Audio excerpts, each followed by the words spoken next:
let's look at this problem. This problem is an income statement for Mechanical Engineers, Inc.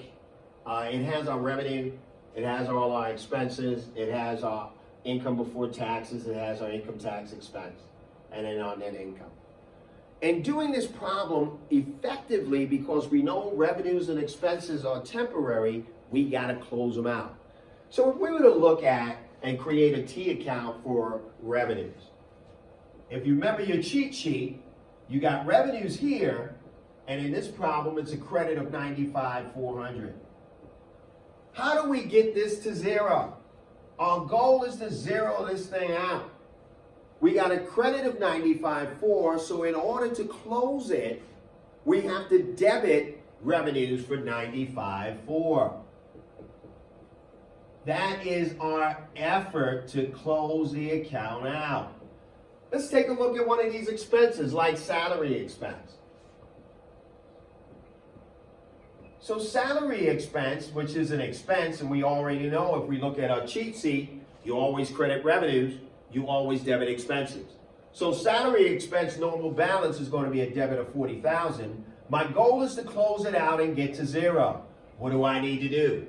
I need to then credit salary expenses for the $40,000 to close it and arrive at my zero balance. So effectively, if you think about this, whatever the normal balance for a revenue or expense is, to close it, you just do the opposite. You know we always credit revenues. You know we always debit expenses. Therefore, to close a revenue, you need to debit it. To close an expense, you need to credit it. This helps us to get started with closing entries. There are 4 closing entries, essentially. 4 closing entries. If you see what I did here, then your closing entries are really simple. The first thing we're going to do is close our revenues. So our first closing entry is to close revenues.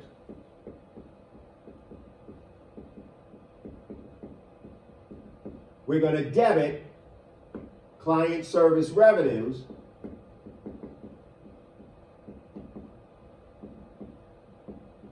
for $95,400, and we're going to credit income summary for $95,400. We have now put our revenues into income summary. Remember, income summary was that one-day account. So if we did a T account for income summary,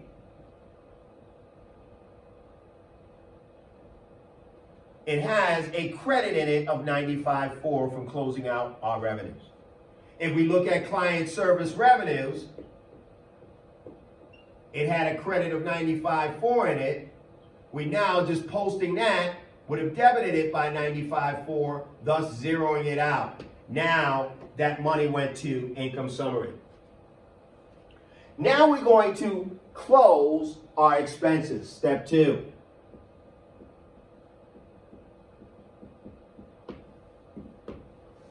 In closing our expenses, we have all of our expenses.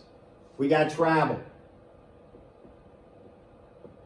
We got, well, let me do this way, guys. In closing our expenses, we're going to list all of our expenses, but we know our expenses are generally debited because we always debit expenses. To close them, then we have to credit it. So we're going to list all of our credits. We got one for travel. We got a credit for office supplies.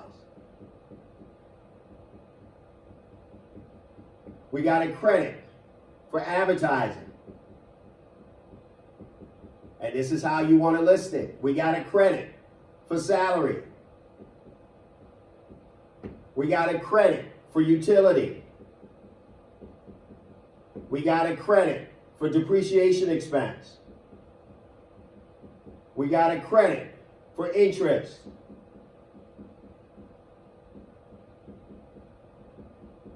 We got a credit for insurance.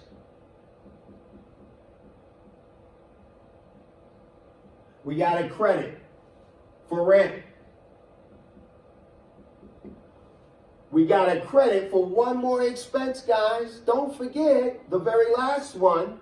income tax expense. A lot of people forget that. We got a credit for income tax.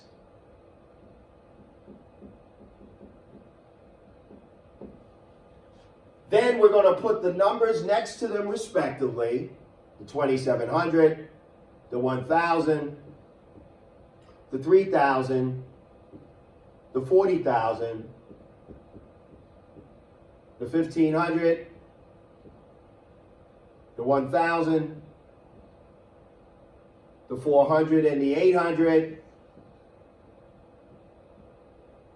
the 5,000, and then finally the 16,000.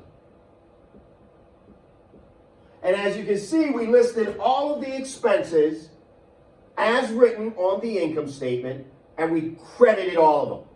I showed you previously, by crediting those expenses, you have zeroed them out.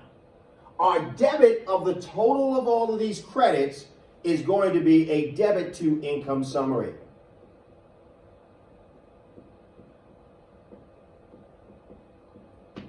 Now, our debit to income summary is going to be for the total amount of all of the credits, which is $71,400. So our debit to income summary is $71,400. How did I get that? Well, I'll let you do it. You guys are the smart ones. You're going to add all this up. You're going to get that number. So we're going to debit income summary for $71,400. We're going to credit every one of our expenses accordingly, thereby leaving those expense balances at zero. If we now post that journal entry, we have now a debit of $71,400 on the income summary. Guess what we have? An excess credit of what? What is that number, guys? That number is net income.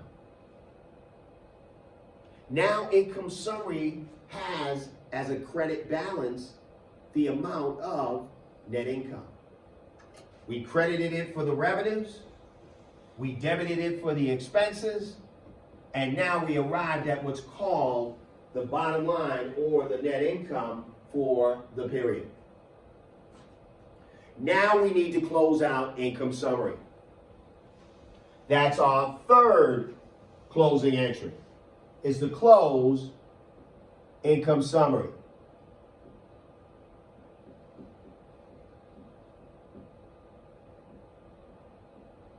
We're then going to debit income summary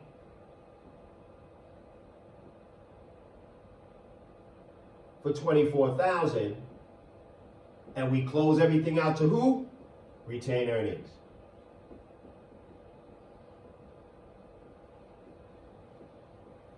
We're going to close out the income summary account to retained earnings. So as you can see now, we're going to put the debit on this side for $24,000. Now income summary is zero, and now we have transferred net income to retained earnings. The only thing left to do is to close out dividends declared. In this problem, we do not see dividends declared, but let's move down and let's see if it is mentioned. If it is mentioned in your problem, that will be your fourth journal entry. And as you can see in this problem, dividends declared was $10,000. So if we did a T account for dividends declared, it would look like this. Dividends declared, not dividends payable, but dividends declared, would have a balance in it of $10,000. We got to close it. So to close it, we're going to credit dividends declared for $10,000, thereby making it zero. So you're going to debit retained earnings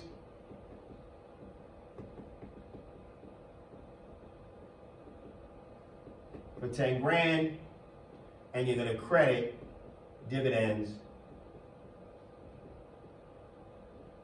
declared for $10,000. You have now closed out all of your accounts to retained earnings.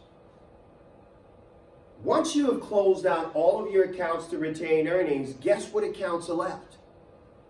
Guess what's left? Guess what's left? The only thing that's left after you closed out your revenues, you closed out your expenses, you closed out your dividends declared, everything went into retained earnings, what's left is balance sheet accounts. This is where, in the beginning of your chapter, it tells you, and we'll go back to the beginning of the chapter where we talked about the steps. We went into and we prepared the closing journal entries, and when we transferred those journal entries to the ledger, we are preparing what's called an after closing or post-closing trial balance.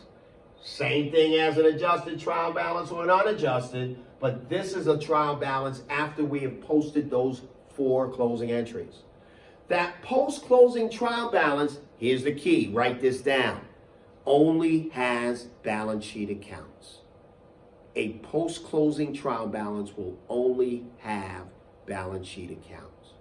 A post-closing trial balance will only have balance sheet accounts because your revenues are closed, your expenses are closed, your dividends declared is closed. You close it all to retained earnings. Retained earnings is a balance sheet account. So the only thing left in a post-closing trial balance is your balance sheet accounts. And I believe this problem, or one of these problems, have a post-closing trial balance in it, and we'll take a look at it. Here it is. An after closing trial balance only has, you don't see revenues, you don't see expenses, you don't see dividends declared. All you see in an after closing trial balance are balance sheet accounts. That is chapter 3. It's a big chapter. It involves a lot. You can review this video.